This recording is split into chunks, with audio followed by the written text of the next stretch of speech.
Hello everyone, greetings of the day, welcome back to the channel.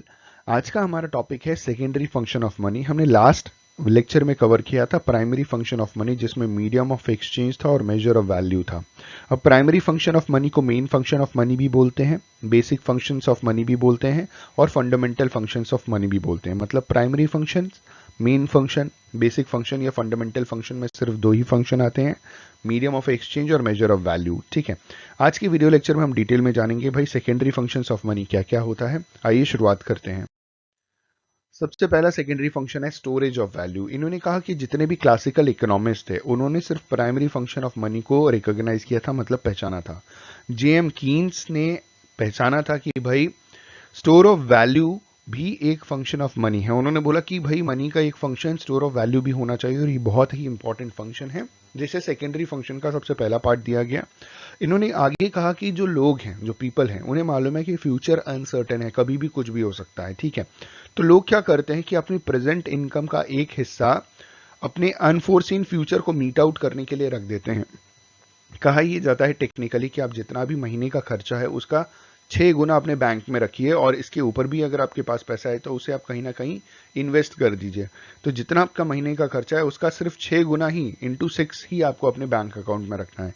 जैसे आपका घर का महीने का खर्चा 10,000 रुपए है, तो आपको सिर्फ 60,000 ही अपने बैंक अकाउंट में ऑलवेज मेंटेन करना है। ठीक है, इससे ज़्यादा नहीं करना, ना इससे कम करना है।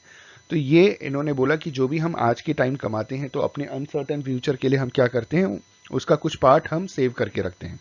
आगे ये भी बात बोला गया कि भाई मनी को स्टोर करना बहुत ही ज़्यादा कन्वीनियंट है as compare to store of goods and commodities, क्योंकि गुड्स और कमोडिटीज़ जो होती हैं वो पेरिशेबल नेचर की होती हैं, बहुत जल्दी खराब हो जाती हैं। लेकिन जो मनी है वो ड्यूरेबल नेचर का होता है और उसकी लाइफ ज़्यादा होती है, उसे हम स्टोर करके रख सकते हैं। इन्होंने कहा storage of goods not only involves certain amounts of cost but also involves loss of value. तो गुड्स को अगर स्टोर करेंगे तो भाई गुड्स को अगर आप स्टोर कीजिएगा तो आपको पैसे तो खर्च करने पड़ेंगे ना, कहीं वेयर हाउस में ही तो आप गुड्स को स्टोर करके रखिएगा। साथ ही साथ उसकी वैल्यू भी लॉस, वैल्यू में भी लॉस हो जाता है। आगे इन्होंने बोला कि जो भी पेरिशेबल गुड्स हैं वो लंबे पीरियड तक हम स्टोर नहीं कर सकते और थेफ्ट और फायर का उसमें खतरा भी होता है। मनी के इंट्रोडक्शन के साथ ये सारी की सारी डिफिकल्टीज खत्म हो गई और बहुत सारे एडवांटेज मिले, जिसमें से एक एडवांटेज ये भी था कि store in the form of money for future, हम अब भविष्य में बचा करके रख सकते थे। ये चीज़ गुड्स और कमोडिटीज़ के साथ पॉसिबल नहीं थी, जिसे हम भविष्य के लिए बचा करके रखते। आइए अब समझते हैं advantages of major of value, जिसमें सबसे पहली बात कही जा रही है कि पेपर मनी है आज के समय में जो हम इस्तेमाल करते हैं उसको स्टोर करने के लिए ज़्यादा स्पेस की ज़रूरत नहीं पड़ती है। और जब हम स्टोर करते हैं मनी के फॉर्म में तो लोग एडवांटेज ले सकते हैं of the changes in the rate of interest. अब changes in the rate of interest का एडवांटेज का मतलब यह है कि आपने पैसे को कहीं इन्वेस्ट कर दिया, आपने आरडी में, एफडी में जो बैंक में होता है, या पोस्ट ऑफिस की किसी स्कीम में आपने इन्वेस्ट कर दिया, तो एक हिसाब से पैसा आपने वहां पे ले जाकर के स्टोर कर दिया। ठीक है, बदले में आपको इंटरेस्ट मिल रहा है, तो वो आपका एक हिसाब से एडवांटेज हो गया। Changes in the rate of interest से आपने फायदा कमा लिया। ठीक है, आगे कह रहे हैं कि भाई टाइम और स्पेस के हिसाब से भी मनी को हम प्रिजर्व करके रख सकते हैं, उसकी वैल्यू प्रिजर्व हो जाती है। जैसे टाइम के हिसाब से इन्होंने बोला कि आज के टाइम पे अगर 1 लाख रुपए की वैल्यू है तो आज से 1 साल के बाद भी 1 लाख रुपए की वैल्यू रहेगी। जगह के हिसाब से का मतलब, मैं जिस जगह रहता हूं यहाँ पे 1 लाख रुपए की जितनी वैल्यू है और जहां पे आप रहते हैं, ठीक है, वो इंडिया का कोई भी कोना हो सकता है, वहां पे भी 1 लाख रुपए की उतनी वैल्यू होगी जितनी यहाँ पे है। ठीक है, आगे इन्होंने बोला कि जब हम मनी को स्टोर करके रखते हैं तो हम प्रेजेंट की परचेजिंग पावर को फ्यूचर में शिफ्ट कर देते हैं। भाई मेरे पास 1 लाख रुपए है, ठीक है, उसको मैं अभी खर्चा कर सकता हूं, लेकिन अगर मैंने फ्यूचर के लिए रख लिया तो जब फ्यूचर में जरूरत पड़ेगी तो मैं उसे उस टाइम खर्च करूंगा 1 लाख रुपए को। ठीक है, तो ये क्या हुआ कि हमने प्रेजेंट की परचेजिंग पावर को शिफ्ट कर दिया फ्यूचर के लिए।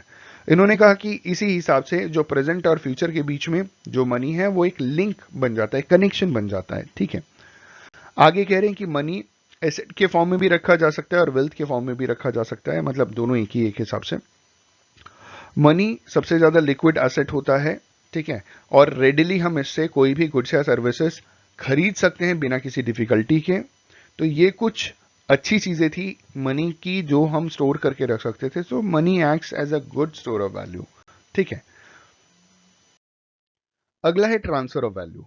इन्होंने कहा कि क्योंकि मनी की जनरल एक्सेप्टेबिलिटी है, ठीक है, इसका मतलब हम बड़ी आसानी से हम मनी को किसी भी चीज में एक्सचेंज कर सकते हैं।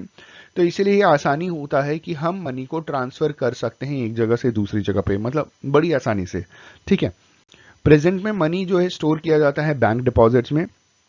तो जो डिपॉजिटर है जिसने पैसे जमा किए हैं वो उस पैसे को कहीं पे भी ट्रांसफर कर सकता है, एक बैंक अकाउंट से दूसरे इंसान के बैंक अकाउंट में कभी भी। अभी तो ऑनलाइन एप्स आपके पास अवेलेबल है, आप 24/7, जैसे पेटीएम हो गया, भीम हो गया, ऐसे बहुत सारे ऐप्स हैं जिसमें आप क्या कर सकते हैं कि आप ऑनलाइन अपने अकाउंट से पैसा किसी भी अकाउंट में कहीं पे भी, इंडिया के किसी भी कोने में वो बंदा है या वर्ल्ड के किसी भी कोने में वो बंदा है, तो आप ऑनलाइन ट्रांसफर कर सकते हैं, सुविधाएं हैं। It means it is easier to transfer value in the form of money. ठीक है, जो कि पहले बार्टर एक्सचेंज में पॉसिबल नहीं हो पाता था। आगे कहा जा रहा है थर्ड पॉइंट में कि money is a means through which transfer of value from one place to another has been easier and quicker. आसानी से हम ट्रांसफर कर सकते हैं, ट्रांसफर ऑफ वैल्यू, है ना, एक जगह से दूसरी जगह। So transfer of value in the form of money through space continues to be important. ठीक है, स्पेस का मतलब एक जगह से दूसरी जगह। मैं प्रयागराज में रहता हूँ, आप जहां पे भी रहते हैं मैंने आपके अकाउंट में ट्रांसफर किया। ठीक है, तो थ्रू स्पेस भी हो गया। एग्जाम्पल के तौर पे एक बिजनेसमैन उड़ीसा में रहता है जो अपनी प्रॉपर्टी उड़ीसा में बेच देता है और दिल्ली चला जाता है, सेटल हो जाता है और वहां पे अपनी प्रॉपर्टी बना लेता है। तो this is a case of transfer of value through space. जगह के हिसाब से उसने पैसे की वैल्यू चेंज कर दी। ठीक है, आगे कहा जा रहा है कि मनी बहुत ही ज्यादा पोर्टेबल है। पोर्टेबल मतलब जैसे इजीली आप कैरी करके ट्रांसफर कर सकते हैं एक जगह से दूसरी जगह। इन्होंने कहा it can be easily be taken from one place to another place without any difficulty. On the other hand it is difficult and costly to carry goods and commodities from one place to another. ठीक है, तो भाई goods और commodities को एक जगह से दूसरी जगह ले जाने के लिए बहुत दिक्कत था, लेकिन मनी को एज सच कोई दिक्कत नहीं है। अगला है means of deferred payment. Deferred मतलब होता है फ्यूचरिस्टिक पेमेंट। तो भाई जब बार्टर एक्सचेंज था तो क्या चीज ऐसी थी जिसे हम अभी ले लेते और 5 साल के बाद वापस करते, क्योंकि वहां पे तो बार्टर एक्सचेंज में गुड्स और नॉर्मली कॉमोडिटीज ही होती थी। ऐसी चीजें होती थी जो पेरिशेबल नेचर की होती थी, जिसे लंबे समय तक हम स्टोर नहीं कर सकते थे। ठीक है, लेकिन मनी के आने के बाद क्या हुआ कि हम फ्यूचरिस्टिक पेमेंट भी बड़े आसानी से कर सकते हैं। हमें मालूम है कि money serves as a medium of exchange और ये फैसिलिटेट करता है करंट बाइंग और selling of goods and services. Transaction दो तरीके के होते हैं, नेमली कैश ट्रांजैक्शन और क्रेडिट ट्रांजैक्शन। कैश ट्रांजैक्शन में पैसे की जरूरत पड़ती है, आप सभी जानते हैं, कैश में हम खरीदते बेचते हैं। क्रेडिट में हम पेमेंट्स फ्यूचर में करते हैं, हमने उधार ले लिया, हम भविष्य में आपको देंगे। सेकेंड पॉइंट में कह रहे हैं medium of as a medium of exchange money facilitate करता है cash transaction of goods and services.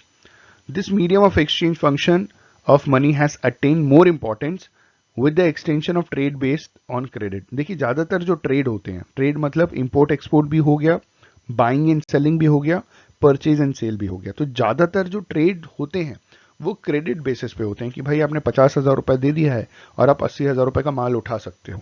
ठीक है, तो ये ट्रेड बेसिस पे ज्यादातर बिजनेसेस होते हैं। थर्ड पॉइंट कह रहे हैं कि जो डिफर्ड पेमेंट है यानी फ्यूचरिस्टिक पेमेंट है, जो आप फ्यूचर में पेमेंट करेंगे, when we do not pay in terms of cash for any kind of buying and selling immediately but promise to pay in future, we call it credit transactions. It means payment are deferred to future date.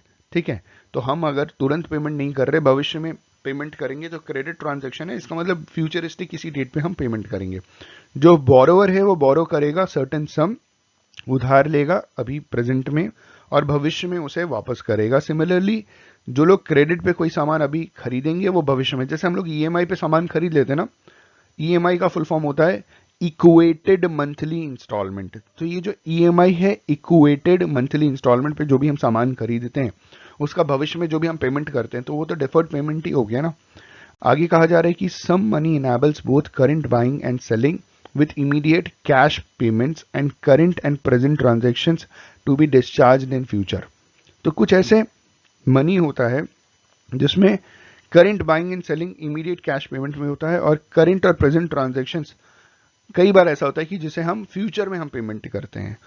आगे इन्होंने बोला in case of deferred payment कुछ problems आ सकती है, लेकिन जो money की value है वो चेंज हो सकती है, वो कभी बढ़ती है कभी घटती है। This may be due to fall and rise in the price level. ठीक है, आगे कहा जा रहा है जैसे होता है ना कि अभी $1 जो है वो 82 रुपीज के बराबर चल रहा है। ठीक है, आने वाले 5 साल के बाद मान लीजिए वो 85 रुपीज के बराबर हो गया, तो भाई ये फ्यूचरिस्टिक चीज़ है, पैसे की वैल्यू बढ़ती घटती रहती है, तो कोई बड़ी चीज़ नहीं है, आप सभी जानते हैं ये चीज़।